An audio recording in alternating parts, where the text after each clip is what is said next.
Good morning from Shillong. তো আমরা কালকে সারাদিন দাউকি ঘুরে ব্যাক করে গেছিলাম, কারণ কালকে আর লাইট ছিল না, লাইট পুরো চলে গেছিলো, তো অন্ধকারে তো আমরা দেখতে পারবো না। তো কালকে ওখান থেকে গাড়ি ঘুরিয়ে আমরা আবার হোটেলে চলে এসেছিলাম। হোটেলে ঢুকতে প্রায় রাত্রি 9টা বেজে গেছিলো, 9টা সাড়ে 9টা বেজে গেছিলো। তো তারপরে আর এনার্জি ছিল না ভিডিও করার মতো। তারপরে আমরা যাওয়া করে ডিনার করে আমরা পুরো রেস্ট নিলাম, নিয়ে আজকে সকাল সকাল উঠে পড়েছি। এখন বাজে ঘুরতে 7টা। তো আবার গাড়ি এসে আমাদের দাঁড়িয়ে আছে। তো আজকের আবার যেগুলো বাদ পড়ে গেছিলো কালকে, সেগুলোতে আবার যাবো। আরো এক্সট্রা অনেক কটা পয়েন্ট আছে, সব তোমাদেরকে দেখাবো। দেখো চলো, যতটা পারবো চেষ্টা করছি তোমাদেরকে ভালোভাবে দেখানোর।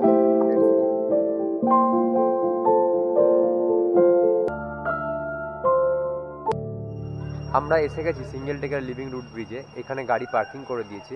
তোমরা কি একটা আওয়াজ শুনতে পাচ্ছ?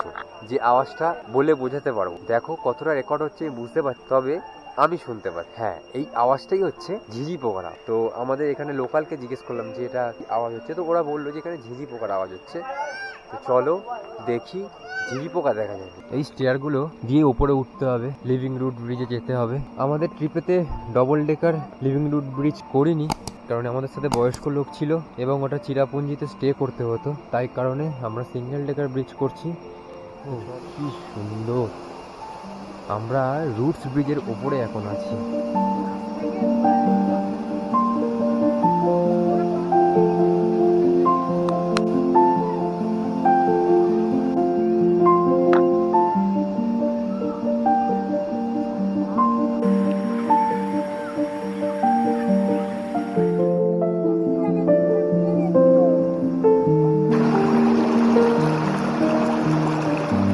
চলো এবারে আস্তে আস্তে উপরে উঠছি।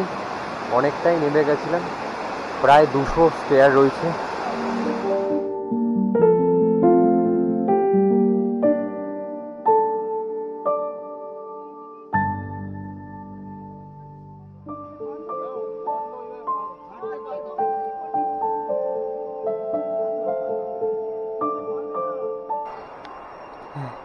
অ্যাট লাস্ট ওপরে উঠে গাড়ির কাছে পৌঁছালাম।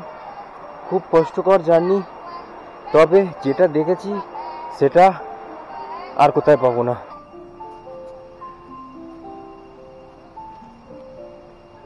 আমরা এসে গেছি ব্যালেন্সিং রকে।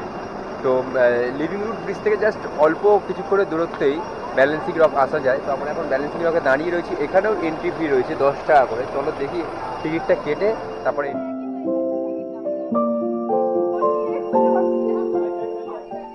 এই দেখো,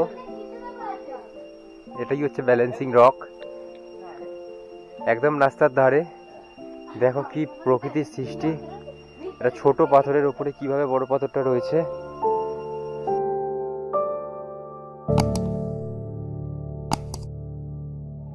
আমরা ব্যালেন্সিং রক দেখে উপরে উঠে এসেছি, অল্প কটা সিঁড়ি ছিল।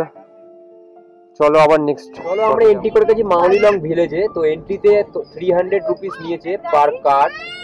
তো চলো ভেতরে ঢুকেছি, এবার পার্কিং করতে হবে, তারপরে হেঁটে হেঁটে যেতে হবে।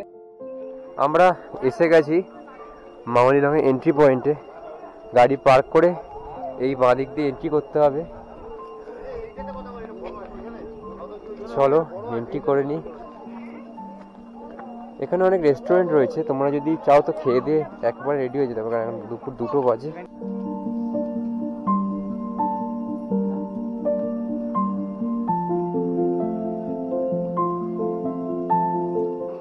প্রথমেই এই উডেন ব্রিজটা দিয়ে পার হতে হবে এন্ট্রিতেই। দারুণ লাগছে।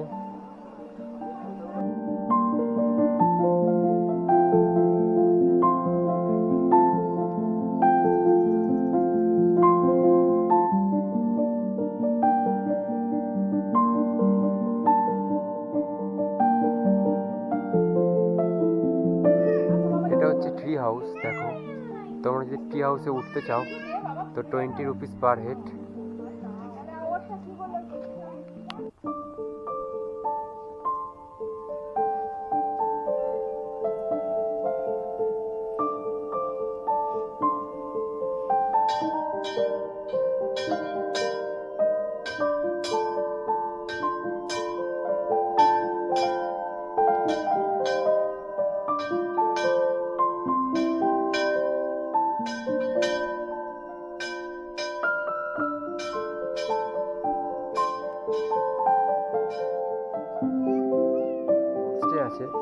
তোমরা যদি চাও তো হোমস্টে বুক করে আসতে পারো, দারুণ লাগবে।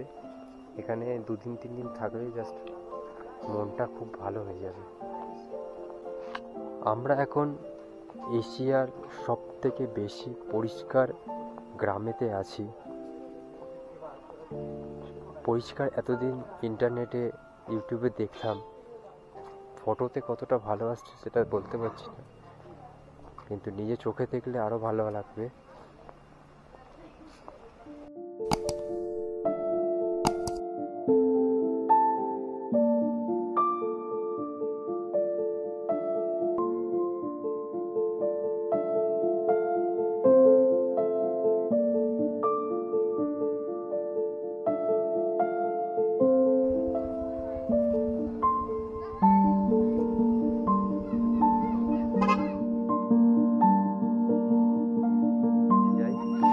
এই দেখো, এদিক দিয়ে যেতে হবে।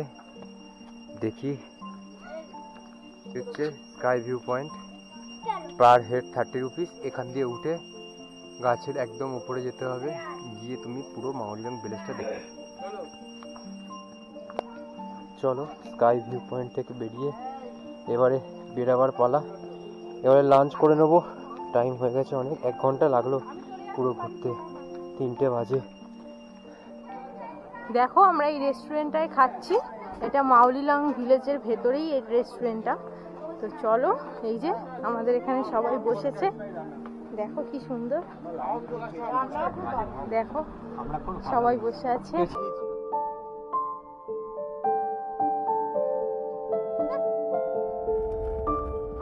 আজকের ভিডিওটা এখানেই শেষ করছি। ভিডিওটা যদি ভালো লেগে থাকে please like, comment, share and subscribe করে দিও।